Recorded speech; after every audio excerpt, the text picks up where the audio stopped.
सतगुरु की साजी निवाजी प्यारी सात संगत जी, प्यार और सत्कार से कहना दान निरंकार जी। सबसे पहले सतगुरु निरंकार दातार निरंकारी राजपिता जी का हम हर पल शुक्राना करते हैं। सात संगत माँ का भी शुक्राना करते हैं, जिनकी अपार कृपा से, जिनके आशीर्वाद से यह जीवन का सफर तय हो रहा है। आप सबके आशीर्वाद से दासी ये विचार रखने जा रही है।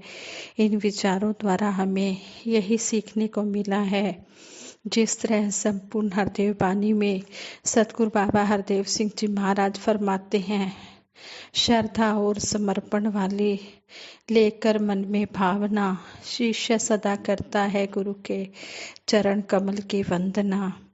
गुरु चरणों की वंदना से मिलता जो आनंद है, आनंद से ही आनंद होता, वो आनंद होता परमानंद है।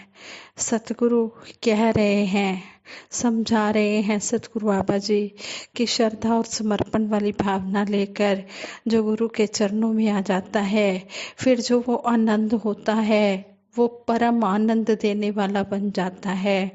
इसलिए हम जब भी सत्संग में आए, हम श्रद्धा और समर्पण से सत्संग में आए, एक मन एक चित होकर सत्संग सुने और संतों महापुरुषों के जो भी वचन हमें सुनने को मिले, जो भी सतगुरु के प्रवचन आए, उनको हम सुनते हुए जीवन में कर्म रूप में लाते हुए अपना जीवन गुजारते चले जाएं।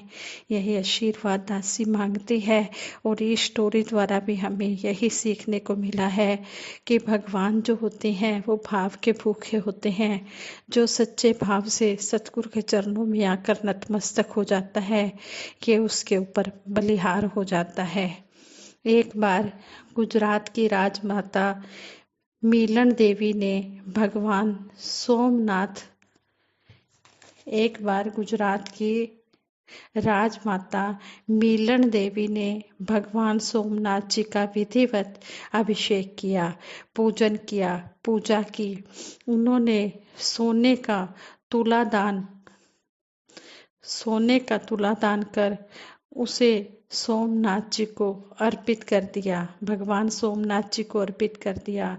ऐसा करके उनके मन में अहंकार भर गया और वह सोचने लगी कि मेरी तरह सोने की मोहरों से किसी ने भी भगवान का तुला दान नहीं किया होगा।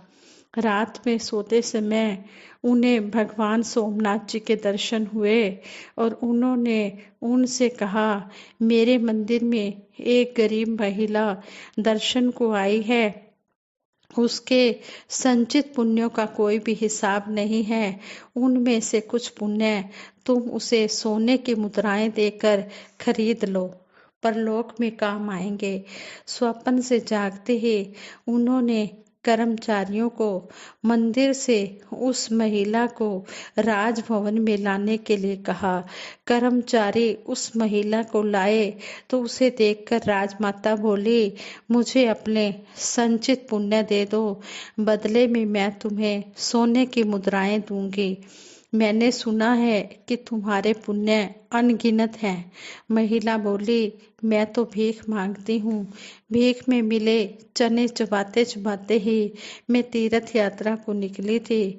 कल मंदिर में दर्शन करने से पहले किसी ने मुझे एक मुट्ठी सत्तू दिए थे, उसमें से आधे का मैंने भगवान को भोग लगा दिया, बाकी के एक भूखे भिखारी को खिला दिए। जब मैं भगवान को ठीक ढंग से प्रसाद ही नहीं चढ़ा पाई तो मुझे पुण्य कहाँ से मिलेगा। महिला की बात सुनकर राजमाता जी का अहंकार नष्ट हो गया। वह समझ गई कि खुद भूखी रहकर ये बुजुर्ग महिला मुट्ठी भर सत्तू भूखे भिखारी को खिलाने वाली इस महिला से खुश होकर भगवान सोमेश्वर जी ने उसे अनगिनत पुण्य दिए हैं। इसके बाद उन्होंने निस्वार्थ मानव सेवा को ही अपना सबसे ऊपर धर्म बना लिया, सर्वोपरि धर्म बना लिया। और संगत जी, कहने का भाव यही है कि मानवता की सेवा ही सच्चा कर्म है और इस परमपिता परमात्मा को पाना ही सबसे बड़ा धर्म है।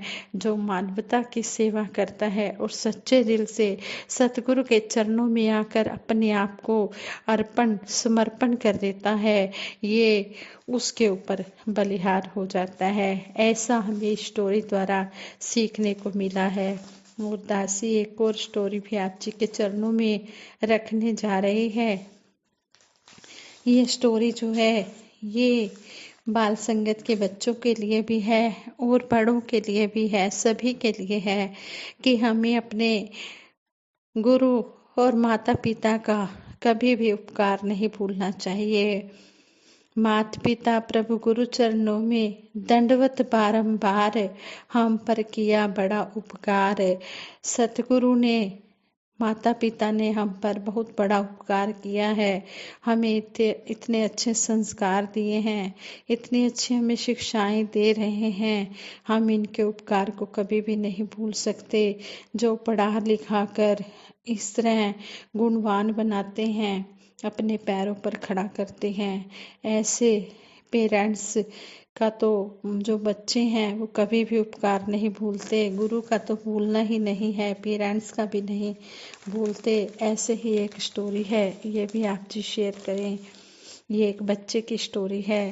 कहते हैं हर साल की तरह इस वर्ष भी सोनू के स्कूल में वार्षिक पुरस्कार वितरण समारोह होने वाला था, मगर इस बार इसे लेकर सोनू बहुत ज़्यादा एक्साइटेड था, क्योंकि उसने 10th क्लास में फर्स्ट पोजीशन प्राप्त की थी, जिसके लिए उसे भी सम्मानित किया जाना था।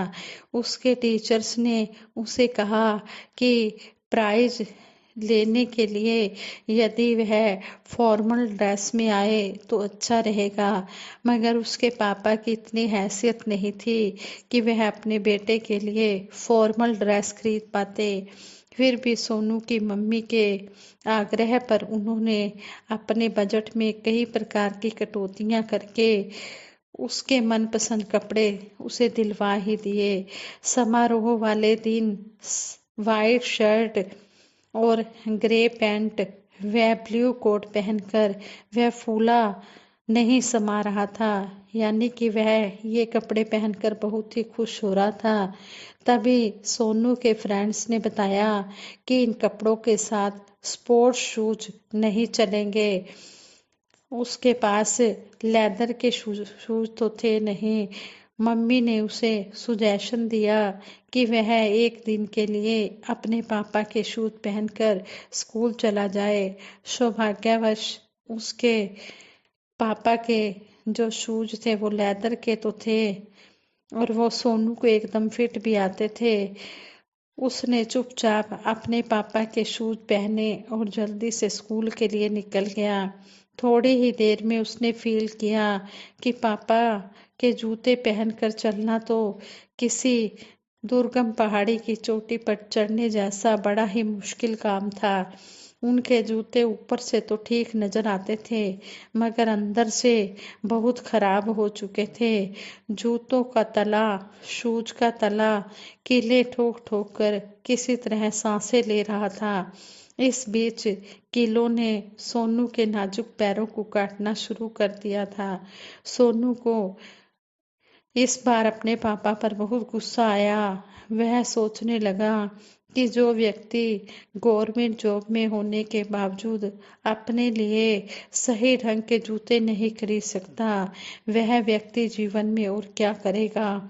उसे लगा कि उसके पापा इस दुनिया के सबसे कंजूस इंसान हैं। खैर, ये सब बातें तो बाद की थी। उस समय क्वेश्चन यह था कि इन जूतों के साथ समय पर स्कूल कैसे पहुंचा जाए। उसने किसी तरह घिसटते हुए एक बार फिर चलने की कोशिश की, मगर उसकी कोशिश कामयाब नहीं हुई। उसका रोना निकल गया और वह सिर पकड़कर वहीं बैठ गया। अचानक किसी ने उसके शोल्डर पर हाथ रखा, कंधे पर हाथ रखा तो सोनू के हैरानी की सीमा न रही जब उसने देखा कि उसके पापा उसके सामने मुस्कुराते हुए हाथ में नए शूज का एक डिब्बा लेकर खड़े हैं। उसके पापा हंसते हुए बोले, तुम्हारी मम्मी ने मुझे बताया कि आज तुम फॉर्मल शूज के चक्कर में मेरे जूते पहनकर चले गए, परंतु मेरे जूते तो पूरी तरह से घिस चुके हैं, उन्हें तो केवल मैं ही पहन सकता हूँ। वैसे इस महीने मैं जूते खरीदने ही वाला था, शूज खरीदने ही वाला था, मगर फिर तुम्हारी फॉर्मल ड्रेस का यह खर्चा सामने आ गया और मैंने नए शूज खरीदने का विचार छोड़ दिया। अब ये लो नए शूज और अपना प्राइज प्राप्त करो। इससे पहले कि सोनू कुछ कहता, उन्होंने जल्दी से नए जूतों का पैकेट, नए शूज का डिब्बा सोनू के हाथों में दे दिया और स्वयं उसके पुराने शूज लेकर घर के लिए वापस चल दिए। आज सोनू को अपने स्कूल में फर्स्ट प्राइज मिला था। स्टेज से उसकी बहुत प्रशंसा हुई थी, मगर वह लगातार अपने पिताजी के बारे में सोच रहा था। अब तक उसे समझ में आ गया था कि उसकी पढ़ाई के पीछे उसकी मम्मी पापा की कितनी अहम भूमिका है। स्कूल से आते ही उसने अपने मम्मी पापा के चरण स्पर्श किए और फर्स्ट प्राइज के रूप में मिला चमचमाता हुआ कप अपने पापा के कदमों में रख दिया और रूंधे हुए गले से बोला, इस प्राइज के असली हकदार तो आप ही हैं। पापा ने उसे हंसते हुए गले लगा लिया। साथ संगत जी, किस तरह से इस स्टोरी से भी हमें यही सीखने को मिला है कि बच्चों को हमेशा अपने सतगुरु और पेरेंट्स का आदर मान करना चाहिए, उनकी कदर करनी चाहिए, उनके उपकार को कभी भी नहीं भूलना चाहिए। माता पिता प्रभु गुरु चरणों में दंडवत बारंबार, माता पिता निरंकार सतगुरु के चरणों में दंडवत बारंबार, साष्टांग प्रणाम, हम पर किया बड़ा उपकार। माता ने जो कष्ट उठाया, कर्ज न जाए उसका चुकाया। पिता ने उंगली पकड़कर चलना सिखाया और कमा कमा कर हमें खिलाया और फिर बना दिया अपनी संपत्ति का हकदार।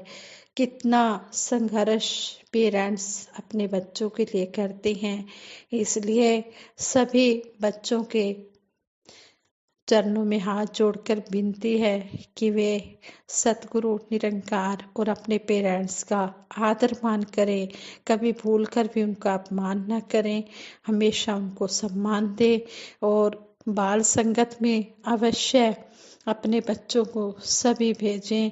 बाल संगत में जाने से बच्चों के मन में अच्छे संस्कार आते हैं। ये बाल संगतें सतगुरु बाबा हरदेव सिंह जी महाराज ने 1986 में शुरू की।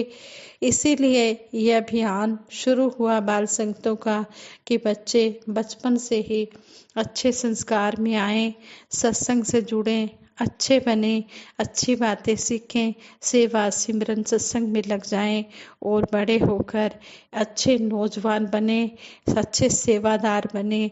इसे अपने गुरु का नाम, अपने परिवार का नाम, अपने शहर का नाम, अपने देश का नाम रोशन करें। इसलिए सभी पेरेंट्स के चरणों में दासी हाथ जोड़कर विनती करती है कि सभी बचपन से ही अपने बच्चों को बाल संगत से जोड़ें और संगत में अवश्य लेकर जाएं, ताकि बच्चे बड़े होकर होनहार बालक बने और बचपन से ही उनके अंदर अच्छे संस्कार भरे जाएं। दासी से विचार करते हुए बहुत सी गलतियां हुई होंगी, उन गलतियों के लिए आप जी क्षमा कर देना। जो जो भी दासी ने बोला है इस पर दासी खुद भी अमल कमाए, यही आशीर्वाद देना। इन बातों को कर्म रूप में इम्प्लीमेंट करती चली जाए और अपने मिशन का प्रचार करती चली जाए, यही आशीर्वाद देना। और सभी के लिए सतगुरु माता जी के चरणों से यही आशीर्वाद दासी मांगती है। सच्चे बादशाह सभी को तन मन धन के सुख देते हुए सेवा सिमरन सत्संग के साथ जोड़ के रखना। किसी को कोई भी कमी ना देना, खुशी इतनी देना कि कोई कमी ना देना।